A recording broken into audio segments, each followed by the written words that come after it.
रक्षाबंधन 27 ऑगस्टला की 28 ऑगस्टला? आणि हो, भद्रा नेमकी कधी आहे? राखी कधी बांधायची? याबद्दल सध्या खूप कन्फ्युजन आहे. पण थांबा, यंदा रक्षाबंधनाची तारीख, भद्रा आणि राखी बांधण्याची योग्य वेळ याबद्दलची सगळी माहिती मी तुम्हाला सांगते. त्यामुळे राखी बांधण्याची वेळ चुकवायची नसेल तर हा व्हिडिओ शेवटपर्यंत नक्की बघा. नमस्कार.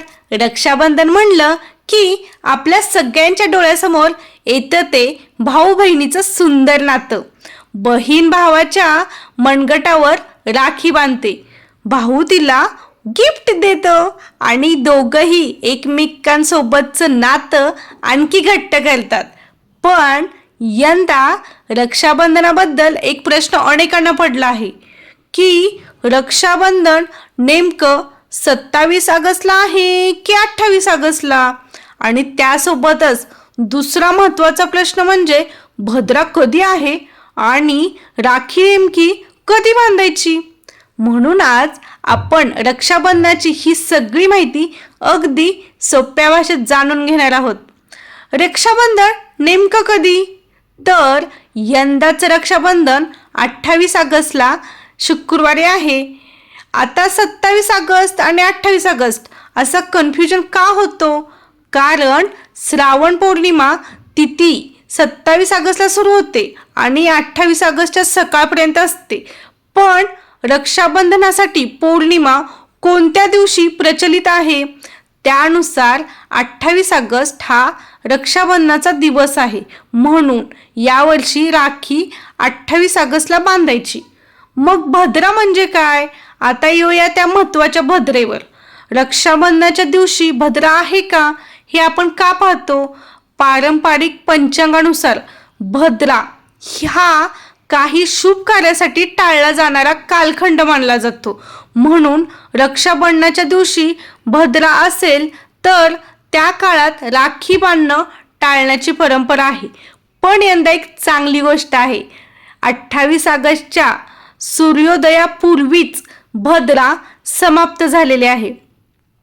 म्हणून 28 ऑगस्टला दिवसा राखी बांधताना भद्रामुळे अडथळा नाही येणार. राखी कधी बांधायची मग?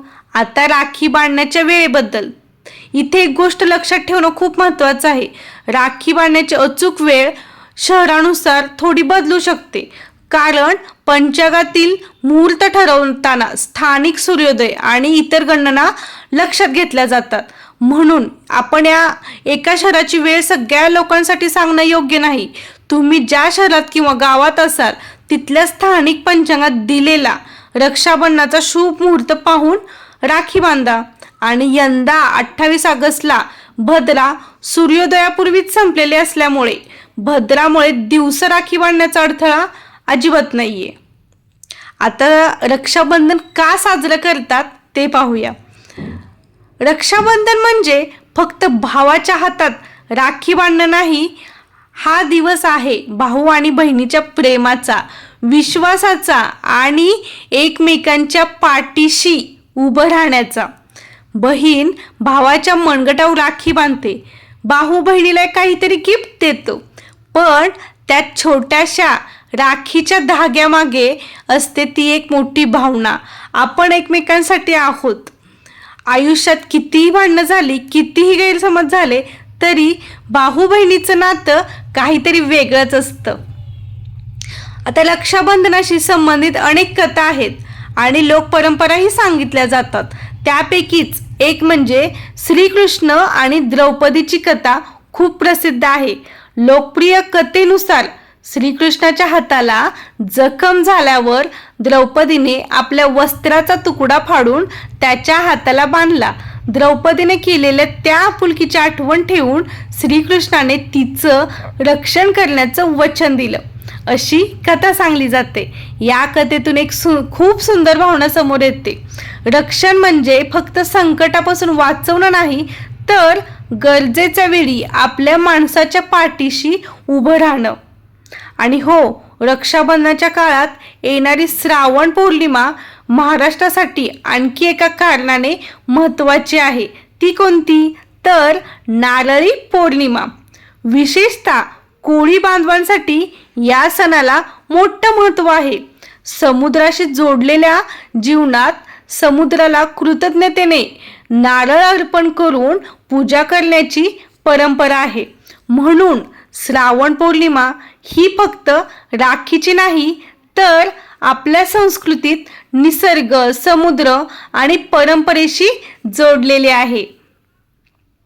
राखी बांधण्याची पद्धत घराघरात थोडी वेगळी असू शकते. साधारणपणे भावाचं औक्षण केलं जातं, कपाळावर टिळा लावला जातो, राखी बांधली जाते आणि मिठाई दिली जाते. भाऊ बहिणीला भेट देतो. पण खरं सांगायचं तर यात किती मोठी पूजा केली, किती महागडी भेट दिली यापेक्षा भावना महत्त्वाची आहे. राखीचा धागा छोटा असतो, पण त्याच्याशी जोडलेली भावना खूप मोठी असते. आणि म्हणूनच मला वाटतं या रक्षाबंधनाला फक्त राखी बांधून थांबू नका, तर ज्याच्याशी काही कारणाने बोलणं बंद झालं आहे त्याच्याशी बोलण्याचा प्रयत्न करा. ज्याच्यावर राग आहे तो थोडा बाजूला ठेवा, कारण आयुष्य खूप छोटं आहे आणि आपली माणसं त्याहूनही जास्त मौल्यवान आहेत. राखी काही दिवस मनगटावर राहते, पण भाऊ आणि बहिणीचं नातं आयुष्यभर मनात राहतं. म्हणून यंदाच्या रक्षाबंधनाला एकमेकांना फक्त भेटवस्तू देऊ नका, तर एकमेकांना वेळ द्या, प्रेम द्या आणि नातं जपण्याचं वचन द्या. तर चला, याच सुंदर भावनेसोबत आजचा व्हिडिओ इथेच थांबवते.